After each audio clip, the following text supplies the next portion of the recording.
स्वागत आहे तुम्हा सगळ्यांचं आपल्या नवीन व्हिडिओमध्ये। आता ज्या पण वेळेस मी हा व्हिडिओ शूट करत होते त्यावेळेस मी लय रागात होते आणि इथं आमच्या दोघांमध्ये भांडणं चालली होती। आता ही जी भांडणं आहेत ही तुम्हाला आता नॉर्मल दिसत असतील, पण ह्याच्या पहिलं आमची चांगली जोरदार भांडणं होऊन गेलेली आहेत आणि म्हणतात ना, वादळ आल्यावरती नंतरची जी शांतता असते आता ती तुम्हाला थोडक्यात बघायला भेटत असेल। पण माझं तोंड नाही गप होत बरं का, माझी बुनबुन चालूच असती आणि माझं इतकं डोकं कसं टाकलं होतं। आता इथं आमचा वादिवाद दोघांचा कशावरून चालला होता ते पण मी तुम्हाला सांगते। तर बघा, झालं असं, ह्यांनी मला पैसे दिलं होतं। आता पैसे कशाला दिलं होतं तर रूम भाडं भरायला पैसे दिलं होतं आणि मी ते पैसे काय केलं, खर्च करून टाकलं। जसं ह्यांना कळालं की रूम भाड्याचे पैसे मी खर्च केल्यात, मग हे असं तापलं तर विचारायला सोय नाही, मारायचंच मला उरलं होतं। आता तुम्ही मला म्हणताल की दाजींचं बरोबरच आहे की तुम्हाला रूम भाड्याला पैसे दिलेलं तुम्ही खर्च करून टाकलं, पण ज्या पण वेळेस मी त्यांना हिशोब सांगितला त्यावेळेस त्यांचं डोकं जरा शांत झालं। बरं, आता बोललेलं शब्द काय माघारी येणार आहेत का? तर बघा, नवरा बायकोंमध्ये आहे ना, कुठलेही मतभेद असले किंवा नवऱ्याला बायकोचा राग आला किंवा बायकोला नवऱ्याचा राग आला तर पहिलं तर गोडीत बोलणं हे लय महत्वाचा पॉईंट असतो पण आमच्याकडे तसलं काहीच नसतं एखाद्या चुकीत गाऊ किंवा नका गाऊ, पण त्यांच्या बुद्धीने जर ती चुकी वाटली ना तर धडाधड शिव्या असतात आणि मग ते शिव्या दिल्या ना माझं पण डोकं सटाकतं मग हे असंच काहीतरी इथं झालं होतं बरं का। तर चला जाऊ द्या, ह्या अशा गोष्टी कुठे लक्ष देत बसता, हे आपलं कसं आहे, रोजचं मडण त्याला कोण रड, बरोबर का नाही? चला आता आपण थोडंसं कमेंटकडे वळूया। तर बघा, पाठीमागच्या व्हिडिओमध्ये मी सांगितलं होतं हे काय असं आहे, बेशनमधलं जे पाणी आहे ना ते खाली जात नाही, म्हणजे लिकेज होतं तर जेव्हापासून आम्ही इथं आलोय ना राहायला तेव्हापासूनच हा प्रॉब्लेम आहे बरं का। ती पहिली जी रूम मालकीन होती ना आमची, तर तिला मी सांगून वैताग आला, त्यांनी काय ते काम करून दिलं नाही मला। कारण की का नाही करून दिलं तर त्यांना इथून जायचं होतं निघून, म्हणजे ही बिल्डिंग विकून ती त्यांची दुसरीकडे निघून गेली तर त्यामुळं ती काय एवढं बाळउतऱ्यांकडे लक्ष देत नव्हती तर त्यामुळं त्यांनी काही बघितलं पण नाही आणि लक्ष दिलं नाही एवढं।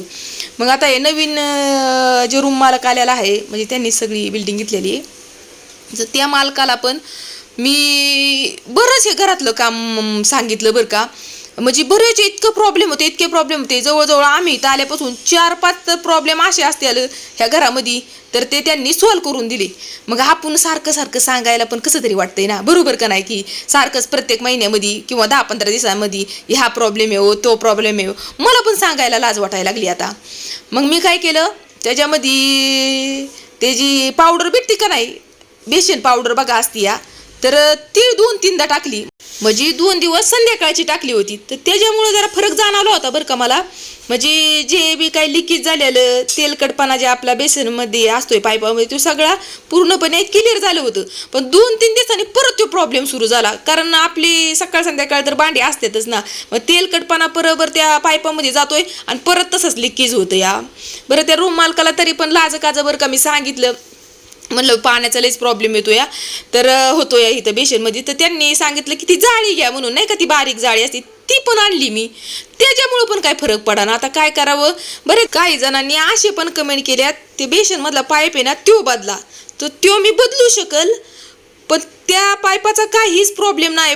प्रॉब्लेम आहे ते खाली जे जमिनीतून गेलाय का पाईप, त्या पाईपाचा प्रॉब्लेम आहे। कारण मी प्लेंबरला सुद्धा आणला होता, प्लेंबरला आणून विचारलं की का असं लिकेज होतोय, तर त्यांनी सांगितलं की खालचा जे पाईप आहे ना जमिनीतून गेलेला तो बारीक आहे, तर त्यामुळं पाणी ते वरती येतं तर त्याला म्हणजे आपण कसं भाडोत्री लोक आहे, आपण ते तोडफोड करू शकणार आहे का? तर नाही, ते रूम मालकानीच मनावरती घेतलं पहिला। तर सांगितलंय मी त्या रूम मालकाला, बघू आता परत एकदा सांगते, ऐकलं तर बरं, नाही तर हाय आपली ती पावडर टाकणं मला, म्हणजे पावडर टाकूनच आपलं दिवस कसं तरी रेटायला लागते बरं। आता तुम्ही मला म्हणताल की रुपालीताई एवढं प्रॉब्लेम आहे तर कशा राहत आहे अशा रूममध्ये, तर कसं आहे ना, मी मस्त रूमा बघत आहे दुसरीकडं आणि भेटतात बरं का आता रूमा पण हे खाली करणार।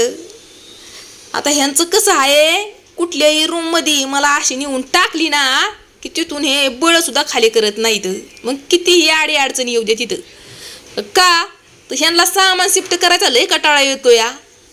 आता मग मी ह्यांना ठेवून जाऊ का काय एकटीच राहिला दुसरीकडं, ते पण होतंय ना. आता भेटली ना माझ्या मनासारखी रूम तर मी काय करणार आहे, ह्यांना हिथंच ठेवणार आहे ह्या रूममध्ये आणि मी आपली पोरं घेऊन जाणार आहे. मग आता काय करायचं. आणि आता मी व्हिडिओ स्टॉप करते या. आणि तुम्ही सगळ्यांनी माझा व्हिडिओ संपूर्ण बघितल्याबद्दल मी मनापासून तुमचं सगळ्यांचं धन्यवाद करते. आणि ठेवते बरं का आता. काळजी घ्या तुम्ही तुमची आणि तुमच्या फॅमिलीची. बाय बाय सगळ्यांना. बाय बाय करण्याच्या पहिलं आज बघा जेवण मी काय बनवलेलं आहे. तर बघा डाळ आहे, शेवग्याची शेंग आहे आणि भाकरी आहे. तर चला या सगळ्यांनी जेवण करायला. आणि हा व्हिडिओ मी संध्याकाळचा शूट केलेला आहे, संध्याकाळचं जेवण आहे बरं काय.